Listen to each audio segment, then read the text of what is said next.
keep believing through whatever comes my way. 'Cause I put my hope and trust in the only one who's faithful every day. In the darkest night, you are by my side. I'm never alone because I know I can always trust you. I can always trust you.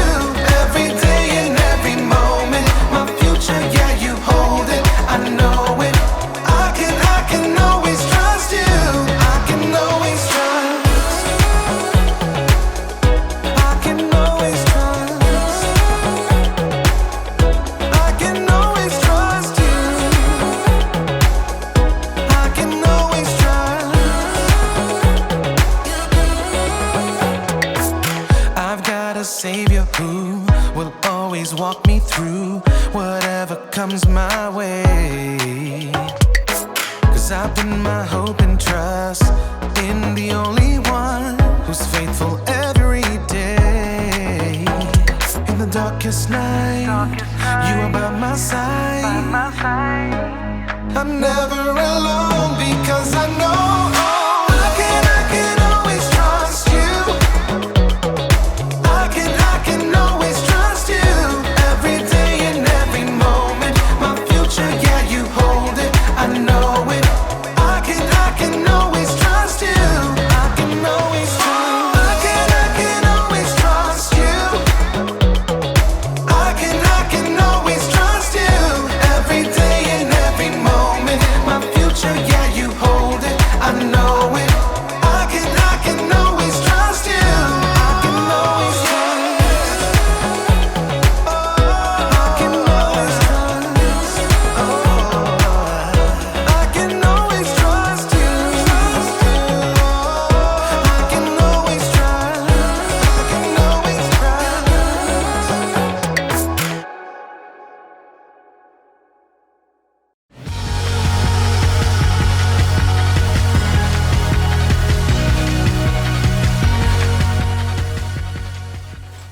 Oh, hey everyone! Oh, I'm Erica.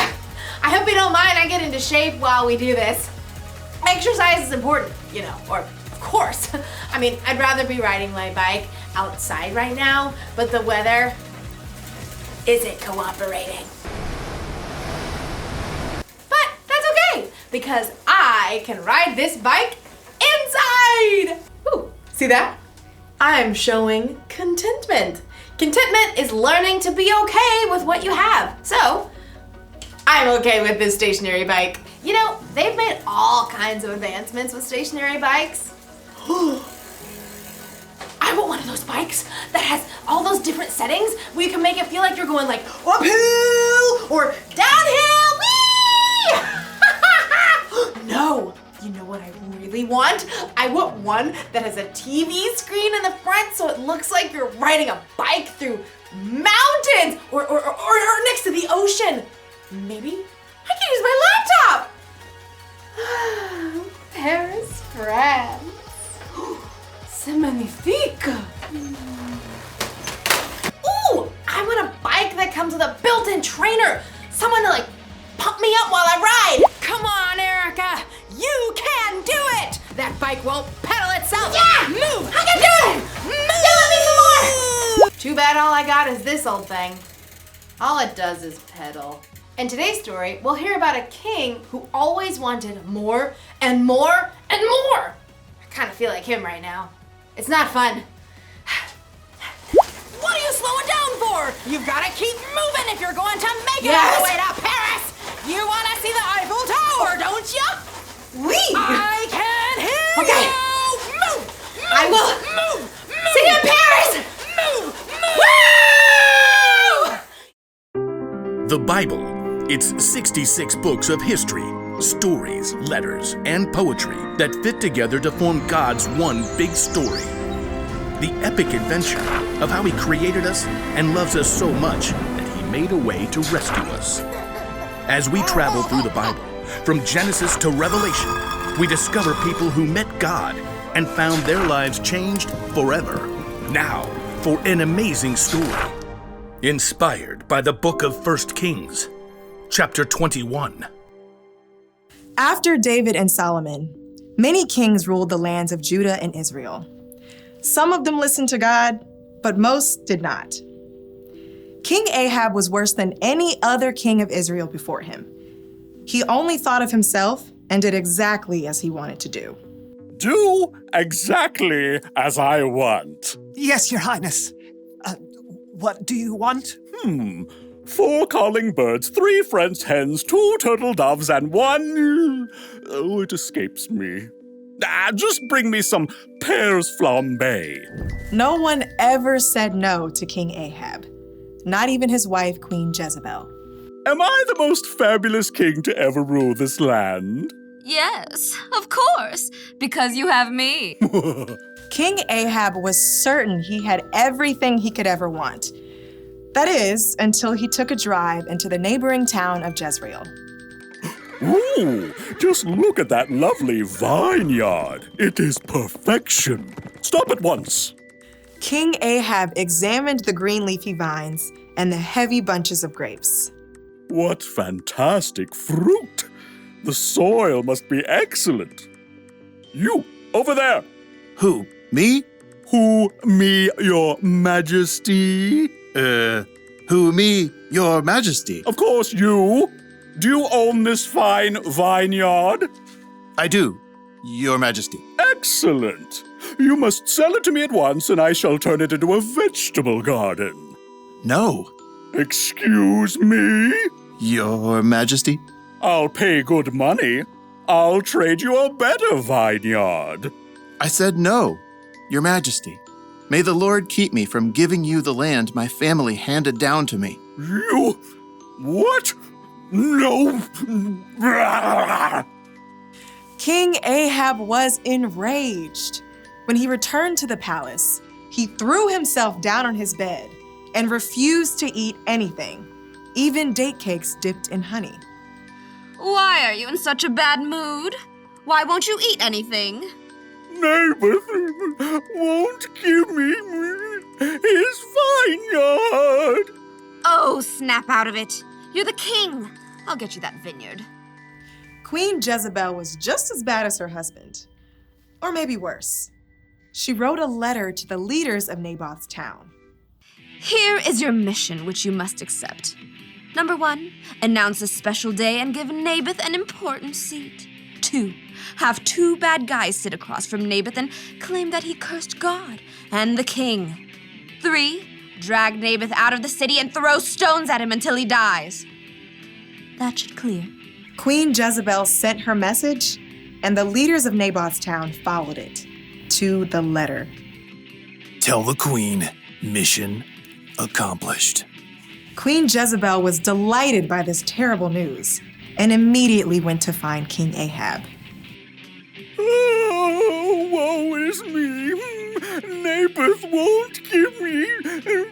Get up! Take over Naboth's vineyard. He's dead. What? Mine! All mine! King Ahab ordered his chariot and set off at once for Jezreel. We'll rip out these annoying vines, plant peas, parsnips, potatoes. But even as Ahab garden partied, God spoke to the prophet Elijah. Go down to see Ahab. You will find him in Naboth's vineyard. Ahab has gone there to take it over. God gave Elijah a special message for the king. Elijah had faced Ahab before and knew the king would not be pleased to see him. Okay, here goes. Elijah traveled to Jezreel and found Ahab in the vineyard. Pull out that row of vines. Dig up the soil. King Ahab. The king turned. His eyes narrowed as he spied Elijah. My enemy, you found me. The Lord says, haven't you murdered a man? Haven't you taken his property? No, not me personally. And now he doesn't need it anymore. So You've done what is evil in the sight of the Lord. The Lord says, I am going to bring horrible trouble on you. You have caused Israel to sin. Oh. For once, Ahab listened to a message from God.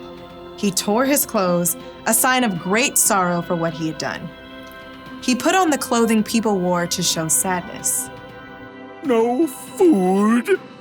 Not even date cakes dipped in honey? Not even date cakes dipped in honey. King Ahab and Jezebel had made themselves miserable, taking more and more. And in the end, both of them paid for it.